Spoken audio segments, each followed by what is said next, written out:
What's happening, folks? Back with another reaction, back with some more Magne F.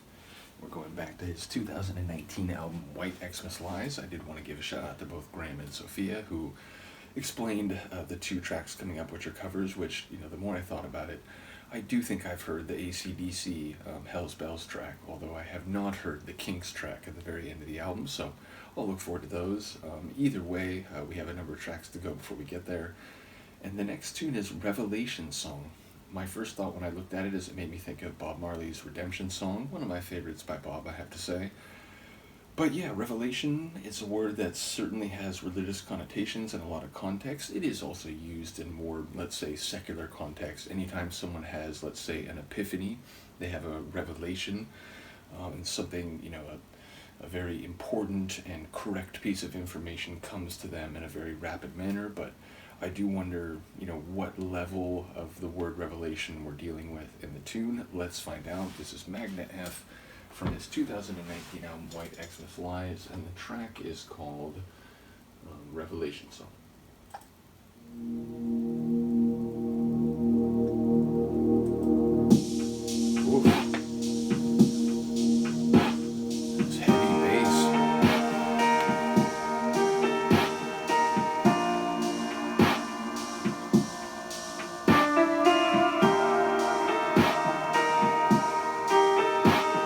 Sounds like a Moby track or something.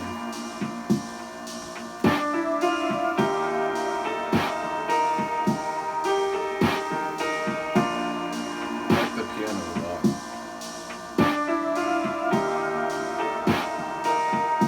Sort of echoed.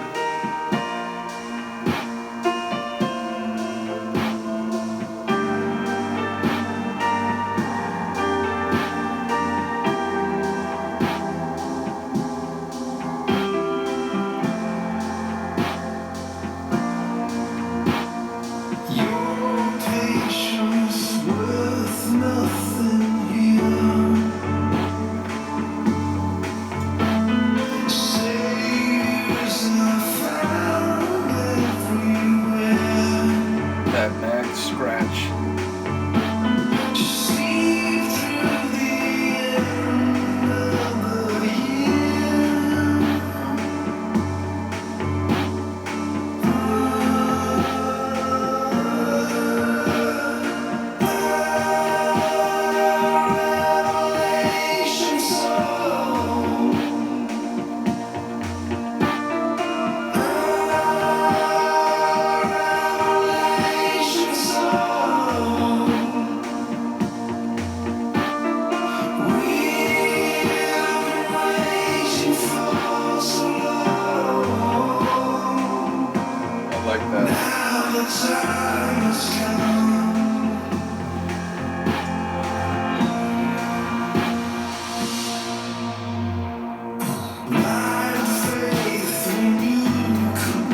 Now it feels like a Pink Floyd tune.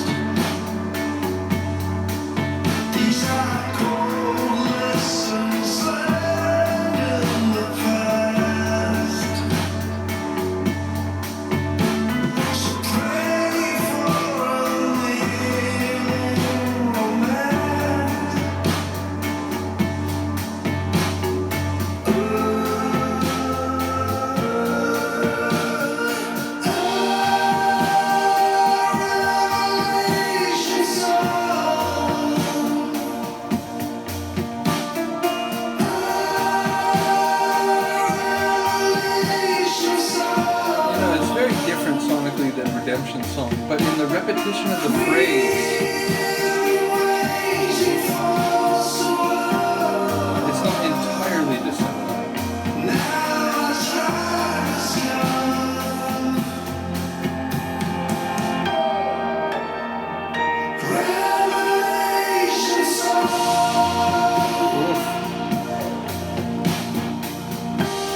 A bit of growl bass. Now it feels truly like ascended cosmic.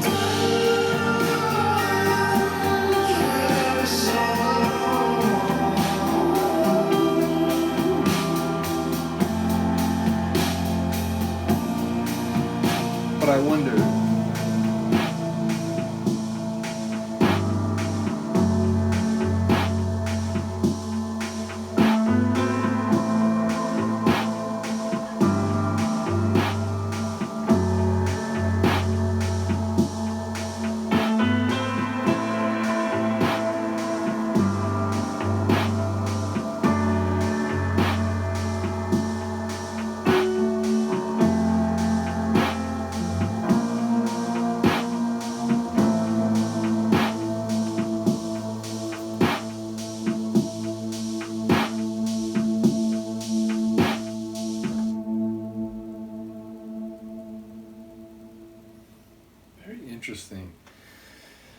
Some of the vocals sounded ascendant and transcendent and elevating, but other parts of the Sonics had this languid, heavy, almost like, there was a burden type of feel. And given the nature of multiple song lyrics we've heard on the album so far, it would make sense if there was a, darker underbelly or a sort of, a complicating twist that takes away from what feels like a term and concept that is, very positive. And hearing references to praying, that could be more sincere or more like, oh, pray for me because, I've got no hope. So it could be like more sardonic, say, but without really getting a read on that on a first listen, I'll just say that despite some of the sonics and vocals feeling like they were transcendent in a way that would be like a revelation, I don't know, it felt heavy, it felt weighted down. So I await people's comments, and I enjoyed the sort of sonic tension of this one. It felt like it was serving two purposes, which could be part of the point. So either way, I do enjoy hearing the mag scratch, which I don't know if like I articulated it that way, but that's part of like what I've come to see as the vulnerability, where it's like pushing your voice past the point where you can sort of sustain it, and it ends up scratching because it's in that moment like your chords can't handle what you're trying to do. But ultimately there are singers who I think use it very effectively, and it's part of that fragility I think is found in that part of his singing. And it's not the only thing. There are times where he's very high and it sounds like a wind could like break his voice, but again, the scratch, like, it really gets at what I feel like is the humanity of his vocal delivery. And this one, there were a couple points where it really came across. So from a sleeping Luca, I'm glad she's on camera. I know Sophia and some others have commented that they miss Luca when she's not here, so I'm always happy. I apologize waking you up, but I am talking about you, so you might as well be aware.